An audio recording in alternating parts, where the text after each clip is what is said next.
Hi నమస్తే, నేను Rajendra Kumar Gundamalla, Telangana Pradesh Congress committee social media coordinator, Kukatpally నియోజకవర్గం. ఈరోజు నేను కొన్ని మీకు వీడియోలు పెడతా, చూడండి, కంపల్సరీ చూడండి.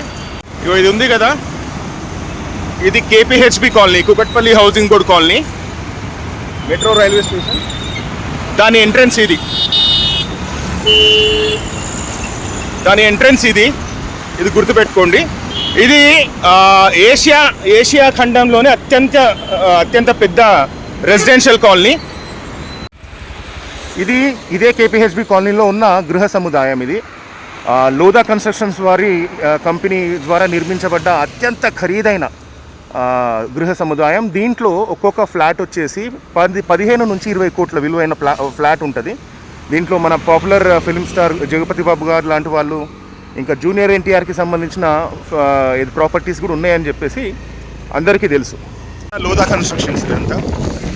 ఇదే ప్రాంతంలో టాటాకి సంబంధించి టాటా కన్స్ట్రక్షన్స్ వారి మల్టీ లెవెల్ స్టోరేజ్, ఇంకా గోద్రేజ్ కంపెనీకి సంబంధించి, టాటాకి సంబంధించి ఇది ఇండిస్ 1 సిటీ అని చెప్పేసి, ఇది కూడా ఒక్కొక్కటి 30 ఫ్లోర్ల వరకు హైరైజ్ బిల్డింగ్ ఇవన్నీ. ఇది హైటెక్ సిటీ రోడ్. ఇది వచ్చేసి నెక్సెస్ మాల్. ఇంతకుముందు సృజన మాల్ అనేవాళ్ళు, ఇప్పుడు నెక్సెస్ మాల్. చాలా అతిపెద్ద మాల్స్లలో ఇది ఒకటి హైదరాబాద్లో. ఇది మన లులు మాల్. ఇది జేఎన్టీయూ ఫ్లైఓవర్. ఇప్పుడు నేను చూపించేది ఈ మన జేఎన్టీయూ ఫ్లైఓవర్ వెనకాలనే, జేఎన్టీయూ కాలేజ్ వెనకాలనే కూకట్పల్లి కాంగ్రెస్ పార్టీ ఇన్ఛార్జ్ శ్రీ బండి రమేష్ గారు చేసిన ఒక గొప్ప ఘనకార్యం ఏందో మీకు తెలుస్తుంది. ఇప్పుడు ఈ ప్రాంతాలు చూడండి. ఇది సో ఇవన్నీ ఎందుకు చూపిస్తున్నా నేను ఎప్పుడు చెప్తా. ఇది గజం ఒక్కొక్కటి 3 లక్షలు 4 లక్షల మధ్యలో ఉన్న ప్రాంతం ఇది.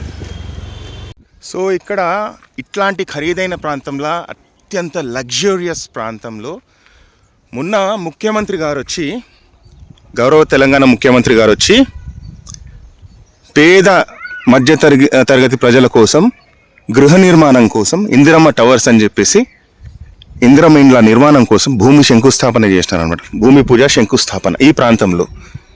ఇది ఎకరం వచ్చేసి అది నేను ఇంతకుముందు అన్న లోదా టవర్స్ అవి. ఎక్కడ చూసినా ఇక్కడ అంతా హై రైజ్ బిల్డింగ్స్, అన్నీ 30 అంతస్తులు, 20 అంతస్తులు, 40 అంతస్తులు. ఒక్కో ఫ్లాట్ వచ్చి 5 కోట్ల నుంచి మినిమం, చిన్న ఫ్లాట్ అన్నా 1.5 కోటి 2 కోట్లు ఉంటుంది. సో ఇప్పుడు మీరు చెప్పండి, పేద ప్రజలకి, మధ్య తరగతి ప్రజలకి కాంగ్రెస్ ప్రభుత్వం ఉంటుంది కదా, సబ్కా సాత్ సబ్కా వికాస్ అని చెప్పేసి. ఈ ప్రభుత్వం మేలు చేస్తుందా, లేకపోతే గత ప్రభుత్వం ఎవరైతే పెద్ద పెద్ద మాటలు మాట్లాడి 1,00,000 కోట్లు కాళేశ్వరం పెట్టి అవి ఎటుపోయినవి, కూలిపోయిన డ్యాములు అవి కట్టి పైసలు నాశనం చేసి పక్క రాష్ట్రాలకు పోయి ఇచ్చినారు. పంజాబ్లా, మహారాష్ట్రలా, కర్ణాటకలా, ఒరిస్సాలా పోయి అక్కడ రైతులకి, ఇక్కడ రైతులు చేస్తుంటే అక్కడ రైతులకు పోయి ఆదుకున్న రోజులు ఉన్నాయి. మన పైసలు తీసుకుపోయి అక్కడ పెట్టారు. కానీ ఇక్కడ పైసలు ఇక్కడ ప్రజలకే రావాలి, చెందాలని చెప్పేసి మన ముఖ్యమంత్రి గారు, మన కాంగ్రెస్ ప్రభుత్వం ఇంత మేలు చేస్తుంటే ప్రతిపక్షాలు కానీ, ముఖ్యంగా ఇక్కడ ఎమ్మెల్యే కానీ, లేకపోతే బీఆర్ఎస్ పార్టీ కానీ ఎంత చిల్లరగా బిహేవ్ చేస్తున్నారంటే, అసలు గవర్నమెంట్ని పొద్దున్న లేస్తే నిందించడం, తిట్టడం, లేనిపోని ఆరోపణలు పెట్టడం తప్ప ఇంకేమీ లేదు. సో ఇది ఇప్పుడు మీకు ఇచ్చే అప్డేట్ ఏంటంటే ఇది. సో ఇట్లాంటి ప్రాంతంలో పేద ప్రజలకి నిజంగా ఇంత కాస్ట్లీ ప్రాంతంలో అమ్ముకోకుండా వేరే ప్రభుత్వం ఉంటే అమ్మేసుకునేది, కానీ పేదలకు ఇస్తున్న చూడు ఇండ్లు కట్టి. Salutes to you Revanth Reddy గారు.